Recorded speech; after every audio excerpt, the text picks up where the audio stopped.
So we are here with Adi today. How's it going? Good, and you? Good. So how long have you been a part of the Insomniac team? Almost 2 years. Okay. Year and a half. Yeah. And tell us a little bit about how you got your start in photography. It was almost 12 years ago in some strange shop in Israel. My friend just told me to come with him to see what he's doing. I saw he's getting girls and booze. So I definitely wanted more of that. So the day after I just went and bought a shitty camera. Yeah. Just start and being with him in these parties. It became to be my profession. And how long ago was that? 2005. Yeah. Were you guys always were you always photographing music, events? What else did you do? We started with dance clubs and festivals in Israel, big, it wasn't EDM back then, but electronic music mostly. Yeah. And so if you started in Israel, tell us a little bit about where you are now and how you ended up there. Where am I now in terms of? Location. Oh, location. Now I'm based in Miami. Mm-hmm. I'm doing there a lot of music, branding stuff, a lot of festivals, DJs. This is basically what I'm doing most of the time. In Israel I did it as well, but in Israel it was a lot of job, but in a small capacity of events, smaller events, less famous DJs. I knew 99% of the DJs in Israel, most of them are my friends that started with me when I started. Yeah. So it was becoming a little bit, not boring, but always the same. Yeah. I wanted some change.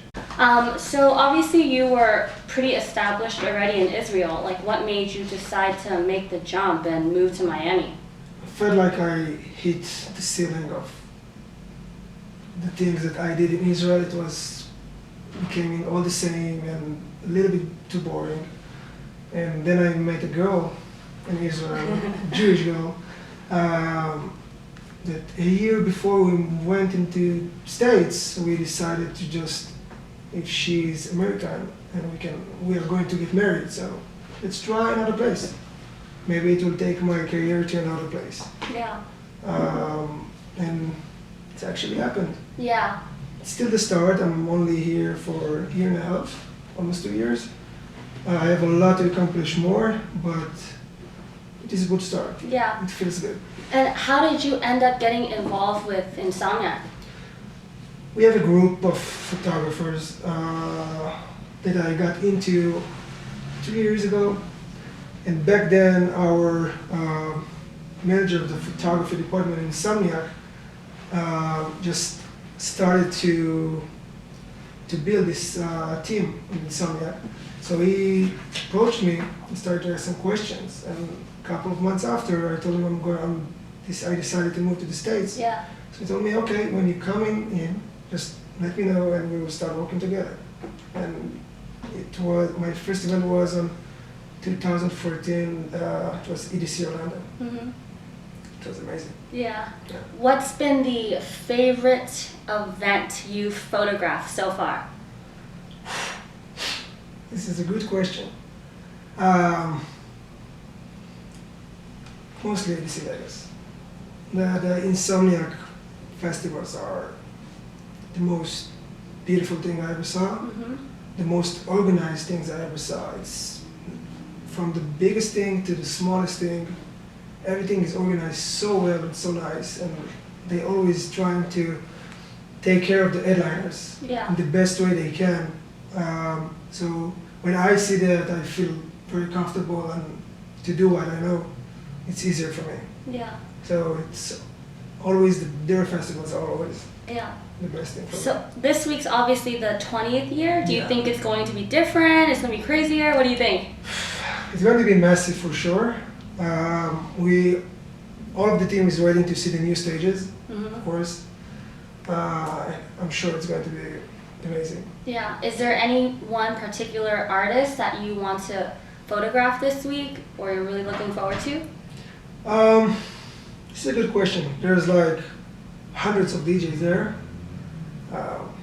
No, not in particular, not yet. Not someone that I thought about. No, nothing. Yeah. Nothing yet. And just thinking back, do you think that you have one favorite photo that you've ever taken? And if so, where and what was that? It's also a good question.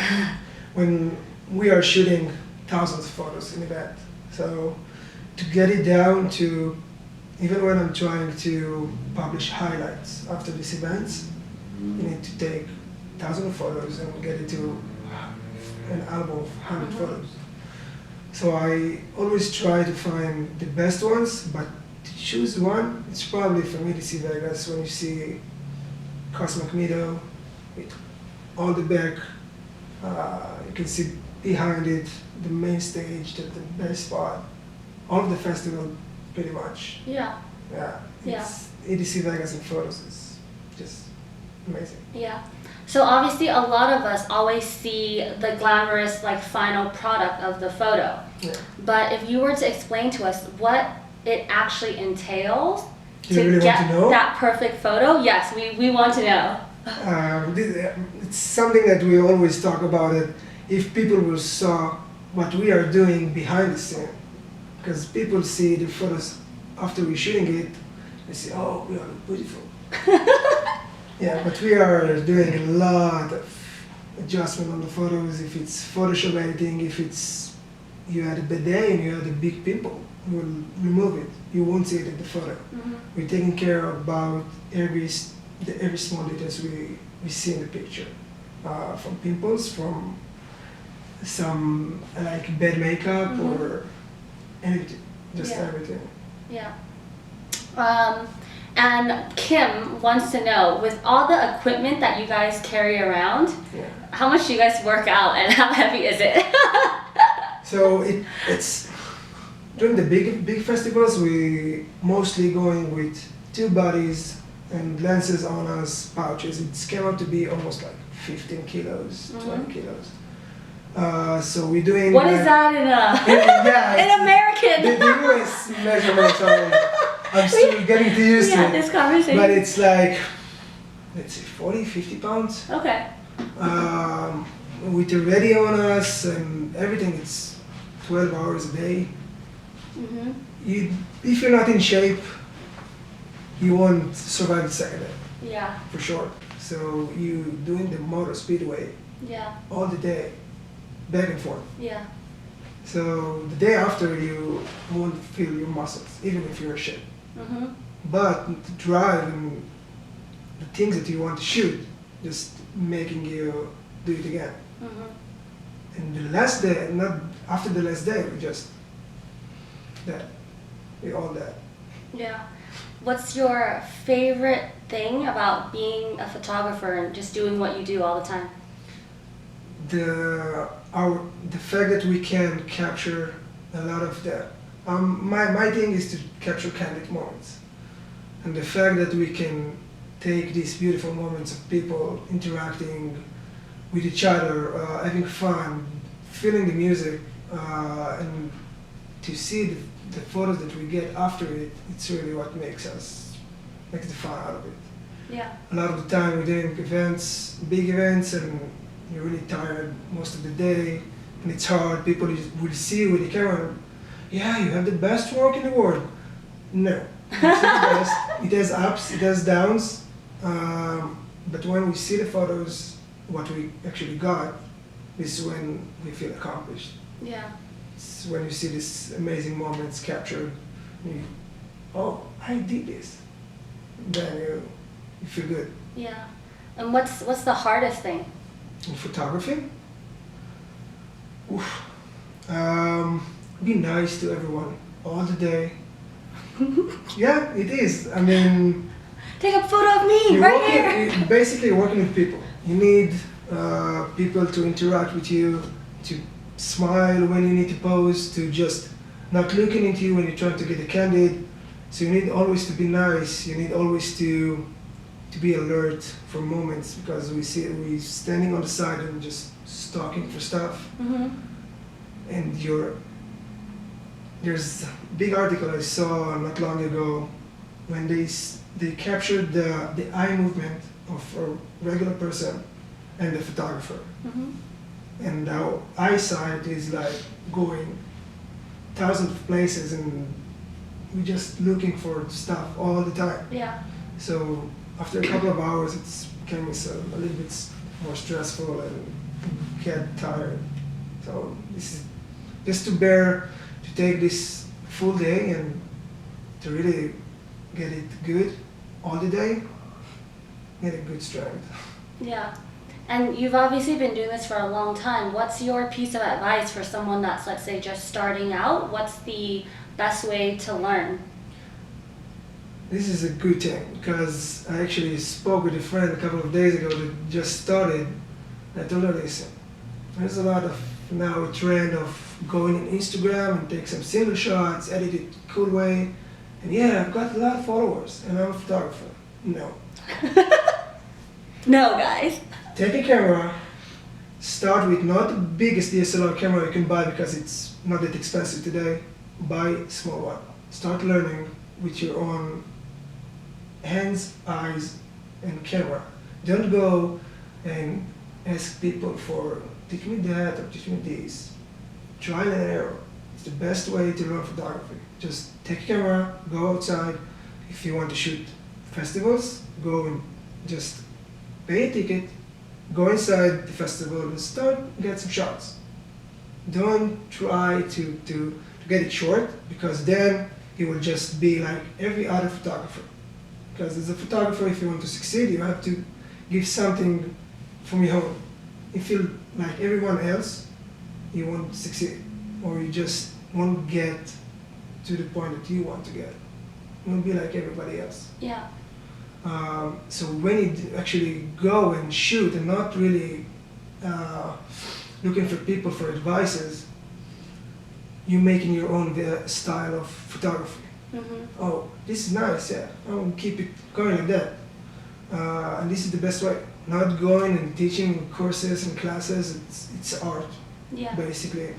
If you're going to study art, the technicality of it, you'll just be as the person that just teach you. Yeah. You just do the same. Just take camera and go out. It's the best way to learn photography. Yeah. This is how I learned. Nobody teach me. That's an interesting way to look at it. And how long do you feel like it took you to kind of find your groove and figure out that, okay, this is my style, or now I'm good now? Basically like 3 or 4 years ago. Because if I'm looking at stuff, I have on my computer every stuff that I did since 2005. You can even see that the photos back then, if you would open it on the screen today, you will see this kind of photo. Like, it would be so small, because back then the resolution was smaller. And you can see a lot of shitty photos. And I'm like, oh, I was so shitty back then. So you can see the movement from style to style. A lot of things is getting different. If it's the technology, if it's the option that you have for editing stuff, it's getting better and better with the time. If it's the quality of photo, lenses that getting out every couple of months, bodies, everything is changing. Yeah. So you need to be alert with like the technique stuff, cameras, bodies, and that. But you also need to really develop yourself somehow. You need to check your stuff before. Okay, this was nice. Let's get it better. Yeah. How are we getting it better? And then you need to start learn from other people. After you establish yourself and your style, then you can go and learn yourself some stuff in the photography area. If it's lighting, that is, I think it's the most important thing in photography. And if it's just go and look at other photographers, successful photographer, and see how they do stuff. Then take a little bit from everyone. Don't go after some person all the time, because you will end up doing the same things as he does. So try to take a mix of stuff. Yeah. And if you were to say that there's a couple traits that makes for a good photographer, a few things they must have, what is that? First of all, good equipment. I mean, If you're an amateur, you don't really need it, but if you are professional photographer and if you're working a lot of this in this industry, you need always to keep track about technology, always. If it's lenses, because this lens will get you this type of photos, this lens will get you this type of photos. So you always need to be versatile with the equipment. Another trick is, I think the best trick that works for me is to know your lighting 100%. A lot of people doesn't even know how to use a flash. And when I see that, it's really sad. Because as a photographer, it's 50% of what you need to know how to do light right, because then you'll get the good photo that you want. And sometimes people look at my lighting and, oh, why did you do that? Learn lighting. It's the actual thing that you really need to nail good in photography, and then everything else will just come. Okay. Well, thanks so much for coming on, and really excited to see the photos that you have from EDC this week. But tell everyone what's the best way to find your photos and to connect with you. I have an Instagram page and a Facebook page. I'm almost in every social media. My name is Adinayev. It's Adinayev. Search in every social media channel, I will be there. Okay. And I want to close off with something that you are either excited about right now or grateful for. I'm excited for all this month because we have this EDC Vegas and we have EDMbiz, and I'm probably going to shoot Copa America, and we're going to have a lot of big events this month. And I'm really grateful that I met my wife. I don't think I will end up in the States if I weren't with her. All right. Thanks for coming on. Thank you.